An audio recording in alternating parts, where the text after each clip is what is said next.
পরহেজগার মুত্তাকি মুসলমানদের আশার প্রতীক, মজলুম জনগণের আশার প্রতীক, তাদেরকে পর্যন্ত তারা ক্ষমা করছে না। তাদের নিজেদের বাসভবনে যে তাদের ঘর বাড়ি তাদের মাথার উপরে ধ্বংস করে দিচ্ছে।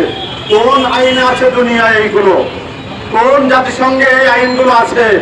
কোথায় মানবাধিকারের এই কথাগুলো লেখা আছে যে একজন নিরপরাধ মানুষকে এই রমজান মাসে তার পরিবারের সহ তার ঘরের ছাদের উপরে বোমা ফেলে সপরিবারে হত্যা করা, তারপরে বিজয় উল্লাস করা? এরা কোন জাতের মানুষ? কোন পশু এরা? দুনিয়ার বিবেক, দুনিয়ার মানুষদের বিবেক কোথায় গেল? আমরা দাঁড়িয়েছি এই হক কথাগুলো বলার জন্য, এই অন্যায় কাজগুলোর তীব্র প্রতিবাদ করার জন্য। আজকে আমাদের মানববন্ধন ইরানের সর্বোচ্চ নেতা হযরত আয়াতুল্লাহ খামেনি তাকে হত্যা করার প্রতিবাদ করার জন্য আজকে আমাদের এই আয়োজন। বাংলাদেশ ইমামিয়া উলামা সোসাইটির পক্ষ থেকে যারা অংশগ্রহণ করেছেন সবাইকে ধন্যবাদ জানাচ্ছি। আমি এই পর্যায়ে ফিরোজারি আবেদীকে কিছু বলার অনুরোধ করছি। আজকে আমরা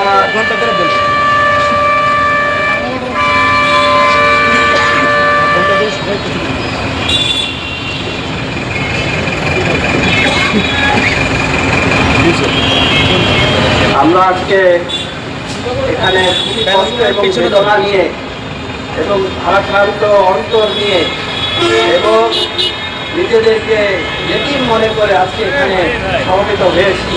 কারণ আমরা আমাদের মুসলমানদের তিনি মজলুমের পাশে দাঁড়িয়েছিলেন, রক্ষণাবেক্ষণা করছিলেন, সেই মজলুমের সাথী, সেই মজলুমের পিতা এবং সকল মুসলমানদের ধর্মীয় নেতা, আমাদের সেই সর্বোচ্চ নেতা সৈয়দ আলী খামেনাই, ওনার সেই এমন নির্মম শাহাদাতের এই শোক নিয়ে আমরা এখানে উপস্থাপিত হয়েছি।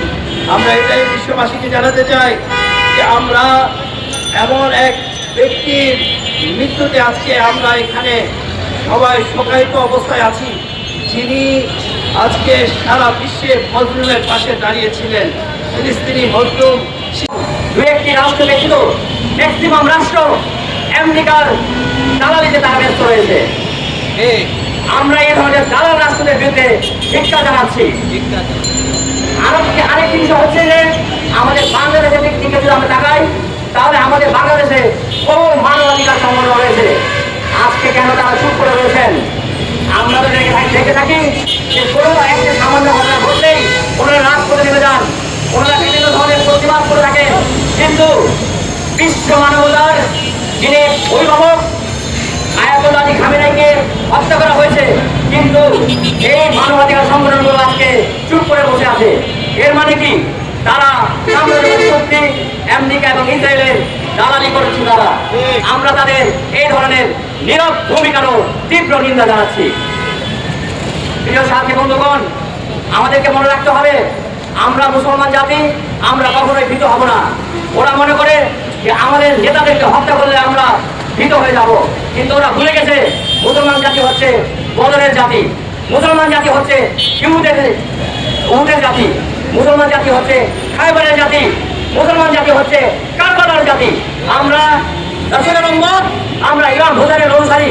অতএব আমাদেরকে হত্যার মাধ্যমে যদি কেউ ভয় দেখানোর চেষ্টা করে তাহলে এটা হবে নিজের বিপদে। প্রিয় সাথী বন্ধুগণ, আমাদেরকে আরো সোচ্চার হতে হবে। আমাদেরকে মনে রাখতে হবে হত্যার মাধ্যমে যদি তারা আমাদেরকে দুর্বল করতে চায় তাহলে আমাদের মনে রাখতে হবে হত্যা আমাদের জন্য মৃত্যু নয়, এটা হচ্ছে আমাদের জন্য শাহাদাত। আর শাহাদাত হচ্ছে আমাদের জন্য একটি মূল্যবান সম্পদ। এটা আমাদের জন্য একটি বিষয়। শাহাদাতকে আমরা ভালোবাসি, শাহাদাতের মাধ্যমে আমরা ইহকাল এবং পরকালকে আমরা জয়ী করতে চাই। ওরা মৃত্যুতে ভয় পায়, কিন্তু আমরা শাহাদাতকে ভালোবাসি।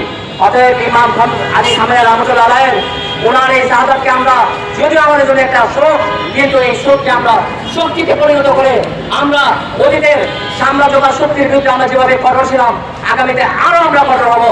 এই ক্ষেত্রে আমাদেরকে ঐক্যবদ্ধ থাকতে হবে, কোনোভাবে আমাদেরকে সাহস হারালে চলবে না। আমি আমার বক্তব্যকে আর দীর্ঘায়িত করবো না। আমি আমাদের এই আজকে যে আয়োজক সংগঠন তাদেরকে ধন্যবাদ জানাচ্ছি।